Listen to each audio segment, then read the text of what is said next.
가난이 대문으로 들어오면 사랑이 창문으로 나간다고 하죠. 저희 부부는 그 말이 현실이 될까봐 참 악착같이 살았어요. 남편과 저는 둘 다 유복하지 못한 가정에서 자랐어요. 행운인지 불행인지 저희는 다 편모 가정에서 자랐습니다. 비슷한 환경에서 자라 서로를 더 잘 이해할 수 있었던 것 같기도 합니다. 열심히 사랑을 키워나갔지만 현실이라는 벽에 부딪히게 되었죠. 부모에게 도움을 받을 수 없는 형편이기에 둘의 힘으로 결혼 준비를 해야 했으니까요.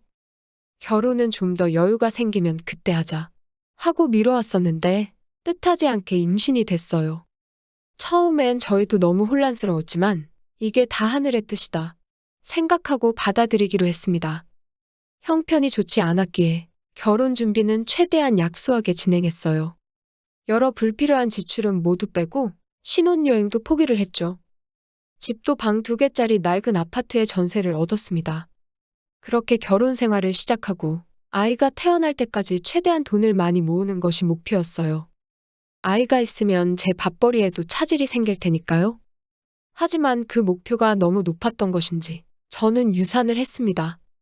목표만 바라보고 제 몸을 돌보지 못했던 것이 화근이었겠죠. 아이를 위해서 열심히 일을 했는데 그 결과가 유산이었던 거예요. 그때의 상실감은 말로 표현할 수 없네요. 그렇다고 여기서 주저앉을 수는 없겠죠. 똑같은 일을 2번 겪지 않기 위해서 전보다 더 악착같이 살았어요. 먹는 거, 입는 거 줄여가며 버는 족족 저축만 하면서 살았어요. 정말 돈에 미친 사람처럼 살았어요. 그렇게 살다 보니 어느 정도 여유가 생겼네요. 저희는 살고 있던 아파트 전세금에 저희가 모은 돈 합치고 은행에서 대출 조금 받아서 드디어 내 집 마련을 하게 됐어요. 저희 부부는 이사하는 날 밤에 둘이 부둥켜 안고 펑펑 울었네요. 그제서야 쉼 없이 달려오던 걸 멈추고 주변을 돌아보며 살게 되었어요. 집을 어떻게 꾸밀까? 이 생각만 하면서 지냈네요. 방도 무려 3개였거든요.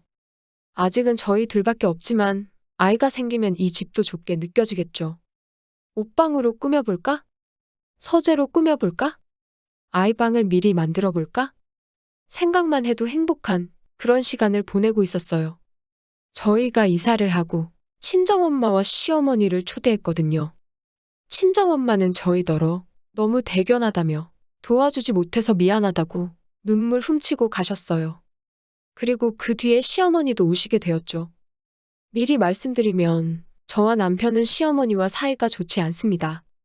그저 형식상 연락하던 것이 전부였어요. 제가 못 사는 집 딸이라고 시어머니가 처음부터 저를 싫어하셨어요. 자기 아들은 부잣집 딸을 만날 수 있을 것 같았겠지만 남이 보기엔 비슷한 2사람이 만난 거거든요. 자기 아들 못난 건 안 보고 저 못난 것만 보이셨나 봐요. 그래도 임신을 했으니 끝까지 반대하시진 못하셨는데 결혼 준비 과정에서도 난리가 났었어요. 저희가 형편이 안 돼서 신혼여행도 못 가는 수준이었으니 당연히 예단도 생략을 했죠. 예물은 실반지 하나 나눠 끼고 끝이었어요. 근데 시어머니는 예단도 안 한다며 난리가 난 거죠. 원래 예단은 집값의 10%라면서요? 집도 안 해주시는데 예단을 왜 요구하시냐고요. 이때 처음으로 시어머니랑 부딪혔죠. 하나부터 10까지 마음에 드는 구석이 하나도 없어. 마지못해서 허락해줬더니 예단도 안 한다는 거니? 저희 형편 아시잖아요. 예단은 마음인 거야. 네가 나한테 감사하는 마음이 없으니까 예단에 쓸 돈도 아까운 거지. 저희 전셋집 얻으려고 있는 돈 다 털어넣은 거 아시잖아요. 누가 너한테 큰 거 바란대냐? 어머님이 집 해주시는 것도 아니면서 왜 자꾸 예단만 바라세요? 어머님도 저한테 아무것도 안 해주셨잖아요. 왜 해준 게 없어? 결혼 허락해준 것만 해도 나한테 고마워해야지. 그건 저희 집도 마찬가지예요. 어디서 너랑 비교를 해? 내 아들이 어디가 어때서? 저나 어머님 아들이나 똑같아요. 어머님 아들도 없는 집에 쥐뿔도 없는 남자 아니에요? 걔는 앞으로 돈 억수로 벌 사람이야. 그건 그때 얘기하시고요. 시어머니는 끝까지 현실 파악 못하시고 내 아들만 잘났다 하셨죠. 그래서 예단은 꼭 받아야겠다며 난리치셨지만 남편도 제 편이었거든요. 하지만 예단 사건은 세 발에 피었어요. 그 뒤에 자기 아들까지 돌아서게 만든 사건이 터졌거든요. 제가 유산을 했을 당시였어요. 시어머니가 찾아오셨길래 그래도 며느리 걱정이 돼서 오셨구나 했어요. 물론 제 착각이었어요. 하늘이 도왔지. 무슨 말씀이세요? 이게 다 너희 헤어지라고 하늘이 알려주는 거 아니냐? 어머니, 네가 얘랑 인연이 아닌 거야. 너는 더 좋은 여자 만나야 한다니까. 지금이라도 얼른 정리하고 새 출발해야지. 그게 무슨 막말이세요? 내가 너희 결혼하고는 매일 잠자리가 뒤숭숭했는데 이제야 발 뻗고 자겠네. 지금 그게 유산한 며느리 앞에서 할 소리세요? 이 사람이 유산한 게 누구 때문인데요? 저 때문이잖아요. 이게 왜 너 때문이냐? 제가 부족해서 임신한 와이프 일하라고 내보냈잖아요. 근데 어떻게 그런 말씀을 하세요? 지 발로 나갔지? 네가 내쫓았냐? 다 이렇게 될 인연이었던 거야. 그러니까 너도 이제 그만 정리해라. 네? 그래야겠네요. 그럼 엄마가 선짜리. 아니요. 이 사람 말고 어머니하고요. 뭐? 어머니하고 인연이 여기까지인 것 같네요. 명절은 찾아뵐게요. 이제 저희 집에 오지 마세요. 이 엄마를 버리겠다는 거냐? 유산한 며느리 면전에 대고 이혼하라고 말하는 사람이 정말 가족이 맞을까요? 그런 엄마 모습에 남편도 실망을 했나 봐요. 그리고 정말 명절에나 간간히 찾아뵙는 게 전부였어요. 그마저도 남편이 혼자 다녀오곤 했어요. 가서 얼굴 뵙고 용돈 조금 쥐어드리고 금방 돌아왔어요. 예전이었으면 나도 인사드리러 가야 하지 않을까 생각했겠죠. 하지만 유산했을 당시 겪은 일들 때문인지 시어머니를 봐야 할 이유도 모르겠더라고요. 굳이 잘 보이려고 애쓰고 싶지도 않았고 시어머니에게는 작은 기대조차 없었거든요. 그 뒤로 저는 시어머니 얼굴도 안 보고 살다가 이번에 만나게 된 거죠. 이사했다고 알리려는 마음보다는 내가 이렇게 잘 살고 있다는 걸 보여주고 싶었어요. 제 마음의 여유가 생긴 덕인지 시어머니가 집 구경한다고 이리저리 돌아다니셔도 아무렇지 않았어요. 과일도 깎아서 내드렸고요. 그리고는 거실에 같이 앉아서 대화를 했어요. 집이 얼마인지, 대출은 얼마나 받았는지 이것저것 물어보시다가 갑자기 청천벽력 같은 소리를 하셨네요. 내가 저 작은 방에 들어가면 되겠네. 안방까지는 달라고 안 하마. 네? 무슨 말씀이세요? 저희 어머니랑 같이 살 생각 없습니다. 그럼 늙은 엄마 혼자 살라는 거냐? 애미야, 네가 말해봐라.